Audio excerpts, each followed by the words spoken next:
We are back. Hi friends, it is Millie with Millie's Vines. Happy November, I think this is like November 4th. As I'm filming this, I hope you are off to a great month. I hope that you had a spooky Halloween if you are into that. I did absolutely nothing besides go to bed at like 8 p.m. and it was wonderful. I could not recommend it more. For today's video, if you guys have been following along for a while, welcome back and thank you guys so much. You may or may not know that I have a plant table that I restock rather frequently, and at this point, I've updated you guys on that table so many times that it just feels kind of wrong for me to not show you guys what plants I'm restocking it with and what thrifted pots I have found. So I think I only have 6-ish plants to show you guys today, but I have a couple, 2 exactly for me, and then 4 that I will be selling for the plant shop. As usual, I love the pots that I found and the combos that I came up with, so I want to do a quick video showcasing that. If you are new here, I would love it if you subscribe. This is such a fun and wonderful community, and I really do appreciate each and every one of you. So stay tuned. I will have I'm not gonna say my favorite plants, but the ones that I may be most excited about towards the end. So make sure you hang tight. And that is it. Thank you so much for being here. Let's get into the video. All right, you guys know the drill. We got my Lazy Susan here, and I want to start it off with a combo that I love. I don't do colored pots too often, but I thought this pairing was so pretty, and it's kind of neutral. It's like a blue and like a cream. It's just a super cool pot. This is I'll insert the exact name, but this is a Euphorbia variety, and I just think it's so pretty, and hopefully she gets arms eventually. They're easy to care for, and I think that this would be great for someone who wants something that is kind of low maintenance, but not as tricky as a cactus can be, since they're a little bit more forgiving when it comes to overwatering. So I love Euphorbia. I think this guy is really pretty, and that is the first to start this off. Next, we have a super common plant, but a variety that makes it a little bit more unique. I've never seen one of these curly Sansevierias or Dracaenas. I think they've been reclassified a couple years ago, but I've never seen the curly variety, and I instantly loved this. I think it just, I don't know, it just gives so much more excitement, and it's just way more unique than the regular snake plant that you usually see. I'm sure these have been around for a while, but it was my first time seeing it, and I think the pot mix and just the like light color variation is amazing. This is obviously a good plant for someone who does not want to water a plant too much and also might not have the best lighting situation. So I try to always make sure that I have something that's low light friendly and super easy care. If somebody is new to plants but they want to kind of give it a go, I think this is a super safe bet. I wanted to show you guys a top view. I kind of forgot that. It looks like a tornado or a cyclone, and I think this will look so cool over time.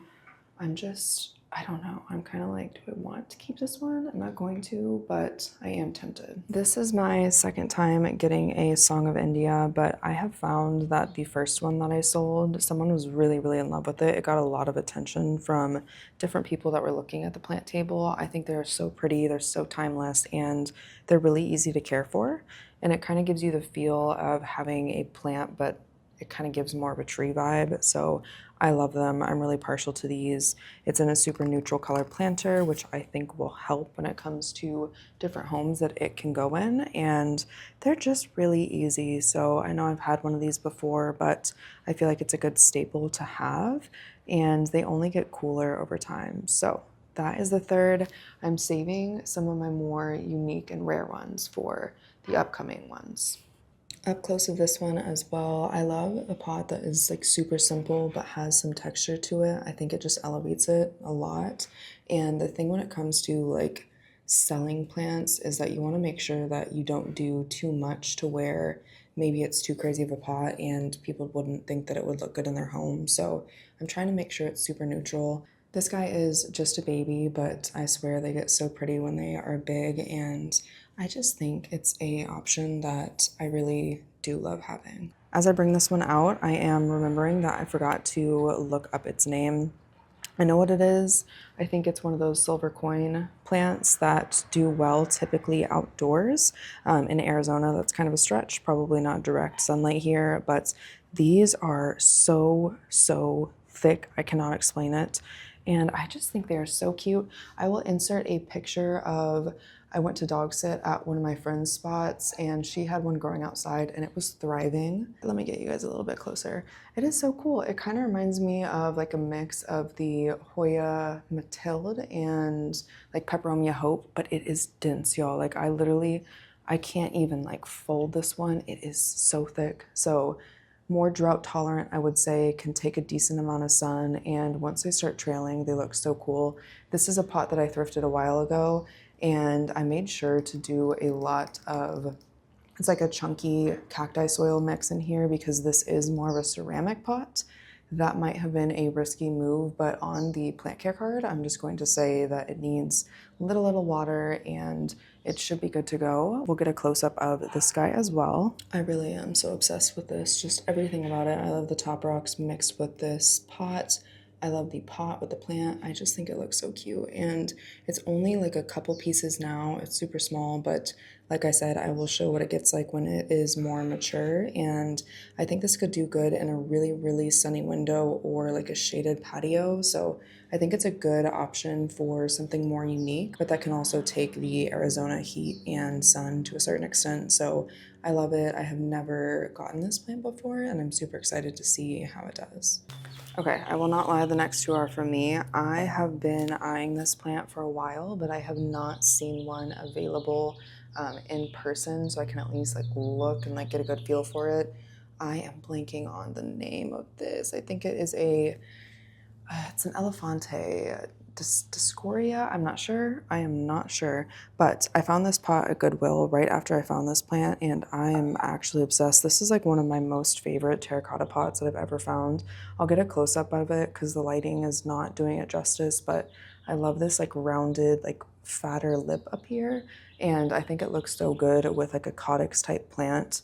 I have been wanting to give this one a go. I do not know much about it. I have not researched it yet, but she's potted up, she's ready to go, and I will be keeping this, so I'll let you guys know how this goes.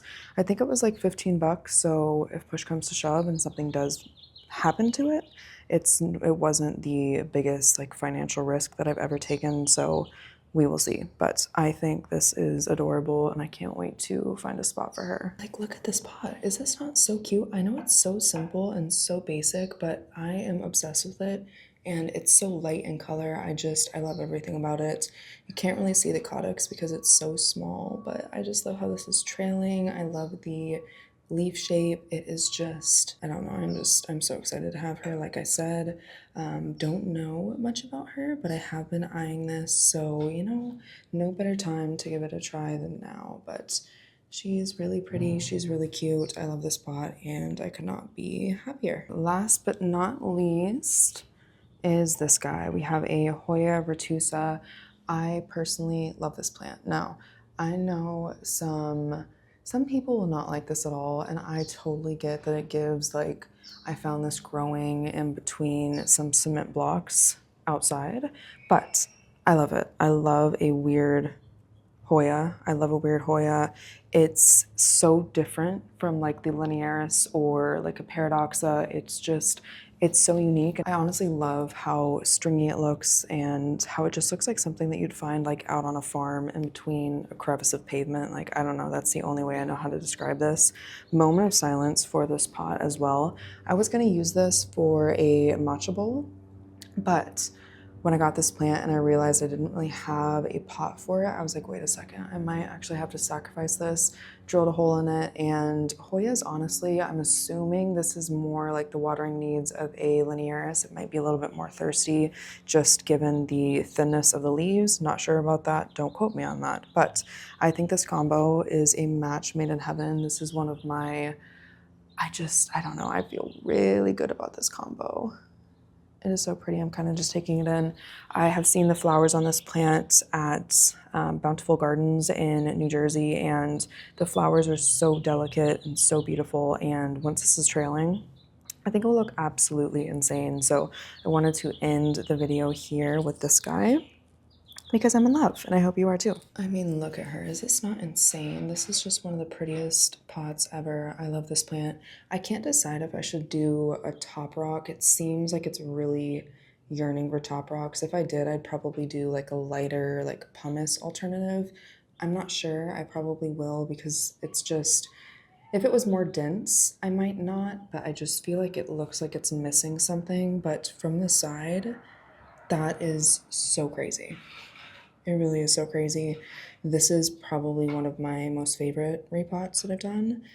And I'm just so excited about her. So I'll keep you guys updated as this grows. Hopefully she flowers soon. But that is it for this restock slash collection. All right, we are done. I told you guys it would be a short and concise video. I am so excited, mainly for the retusa, because I just feel like it might not look like much now, but I'm pretty confident that in 3 to 6 months it will be absolutely phenomenal and hopefully growing like a weed. So I can't wait to keep you guys updated on that. Wish me luck with the Dioscorea umbellata. I don't know, and I should have looked that up, but I didn't, but it's okay. I think it's a Dioscorea umbellata. Maybe umbellata's in the name. I'm probably not pronouncing that right. I love that plant, and I'm gonna be honest, I have another video upcoming where I'm probably gonna get rid of some plants. I'm just going through a phase where I'm just really cutting things. I'm really cutting things, and I think it's because I am hopefully going to get into a home here in the next few months, and I just want to make sure that I'm bringing things that are intentional and purposeful and really bring joy in my life. And if it's not happening, then it's not coming with me. So I'm being a little bit intense, but stay tuned for the next video. We will do a plant clean out and just a little bit of a rearranging type situation. I have a couple new plants to add in, and I've got at least like 3 to 4 to 5 that are on the chopping block. So can't wait to share that with you guys. And that is it for today's video. I will see you guys in the next one. Bye guys.